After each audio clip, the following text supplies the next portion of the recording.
So totaling it all up, it's about... A little random question to start today. Does anybody else have just so many hats that they don't know what to do with them all, but at the same time can never find the hat that they want to wear that day, or they have interest in wearing that day because it doesn't match the outfit or anything? Because this morning when I was trying to find a hat to wear, I looked through like 25 hats and I couldn't find one that I liked.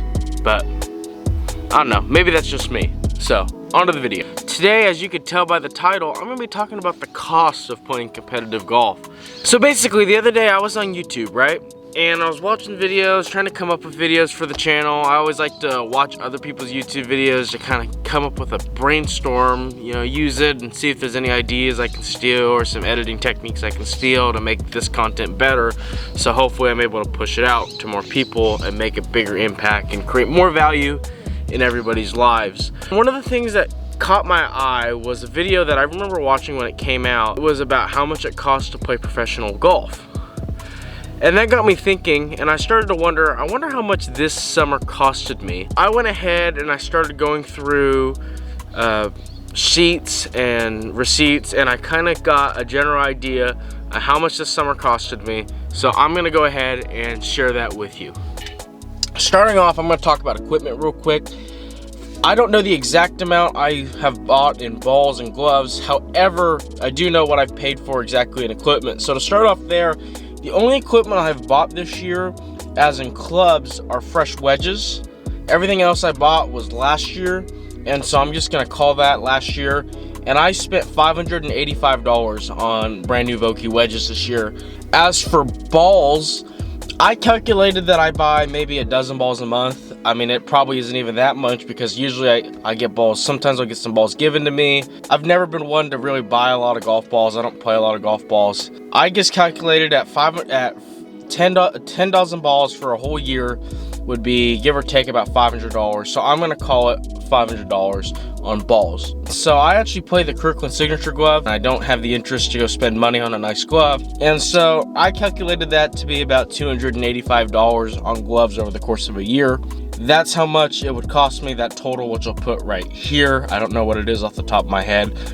The next cost I had to figure into this was membership costs. And so when I looked at that, I am lucky enough to be a member at a country club in town, Sunnyside, which I post. If you watch my Instagram, you'll see me. I post Another Day in Paradise every Sunday morning. Figure counting my dues, counting extra fees that I put on the account, it works out to about $300 a month, give or take, because some months are super cheap and some months are super expensive. At $300 a month for 12 months, that's got to be $3,600 for a year. So now the total is up to this, which the more I think about it, the more expensive it's getting, and the more annoying when every time I film here, this street always has cars driving by when I have the camera out, but is dead any other time. All right, I gotta go to the ATM and we're on to the next part of this video. So I went ahead and I calculated all my tournament costs. So this is basically just entry fees. Now the interesting thing about this year is I didn't qualify for anything. So this is legitimately the cost of basically all the qualifiers I played. So Cal-Am, NCGA Stroke, NCGA Match, and then I guess the Fresno City, US Amateur, and then US Junior. So this is just really one tournament and 5 qualifiers. So with that in mind, it's a little bit skewed. This number is a little bit skewed because that means that there's not as many events that I played, so I didn't have to pay as much actually in this this category. But either way, that number ended up being $1,100. So that still is not cheap. This number is also going to be skewed a little bit because it's a lot cheaper when you don't play well and you can't qualify for anything, which means you can't travel to anything, which means you can't play really anything. There's not a lot of money that needs to be spent. So travel costs is also down a decent amount as well. And I think when I looked at the number, it was give or take about $600 when it came into just hotels. And I didn't factor in gas. But if I did factor in gas, that number definitely would be a lot higher. but this was more just a general food and hotel room costs. So with that in mind, let me go ahead and get back home and talk about the actual full-scale numbers. So I got my little notebook here, and now I'm gonna go ahead and talk about and explain total cost overall for the year. Putting in the travel costs, combining everything over the course of the year that I've spent so far, I have $6,665. So that is every number that I've talked about added up and told you, and I've told you guys. So that would be that total. This year I have spent little less than $6,700 on tournaments, travel, membership, balls, gloves, so on and so forth. Here I am sitting here in front of a camera talking about it with really nothing to represent or show for what I got. The reality is, if you looked at it, there are a couple things I could say I received from this year. One would be experience, two would be relationships. I got to meet great people over the year. Three, it's fun. It is a lot of fun to go compete in these tournaments. It's a lot of fun to go play qualifiers. Three also goes back into relationships, fun. Meeting these people, talking about them, having friends all over is a lot of fun. And then last but not least, the competition. I do this because I like to compete, but I've really put in this year, we got to put in the effort.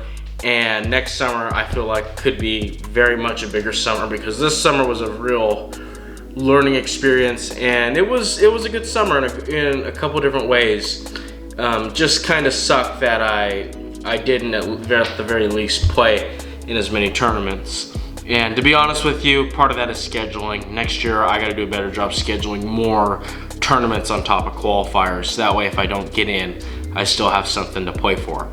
Ladies and gentlemen, but that is how much this summer really cost me, or how much it's costing me to play competitive golf. Now, if you put this number up against a professional golfer's number, it would be laughable, because all these costs right here probably play for maybe 3 events. Hopefully, I can make this video again next year, and this amount will actually be sky high, because I got to go play in tournaments and compete at really good events.